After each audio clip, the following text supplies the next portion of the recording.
सानिया रत्ती गली हादसा में शहीद होने वाले नारोवाल और मियांवाली के नौजवान की डेड बॉडीज़ की तलाश के लिए इंतज़ामिया की कारकर्दगी गैर तसल्ली बख्श करार।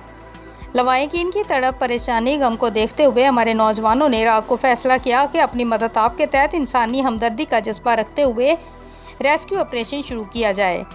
एक व्हाट्सएप ग्रुप बनाया गया सर्च एंड रेस्क्यू टीम नीलम के नाम पर, जिसमें चलियाना से ताबोट तक सैकड़ों मुतरक नौजवानों को ऐड किया गया और आज बरोज़ इतवार सुबह सर्च ऑपरेशन के लिए निकलने का फैसला किया। एक मैसेज पर सैकड़ों नौजवानों ने नीलम जेलम प्रोजेक्ट से रत्ती गली क्लाउड ब्रेस्ट जाए हादसा तक सैकड़ों नौजवानों ने जाए नीलम और रत्ती गली नाला छान मारा। अगर चाहे कामयाबी नहीं मिली, लेकिन इसके बावजूद नौजवानों ने अपने हिस्से की शमा जलाकर इंसानी हमदर्दी और जज्बा खिदमत का हक अदा किया। अल्लाह करे लवाहिकीन की दिलजोई के लिए डेड बॉडीज़ मिल जाएं।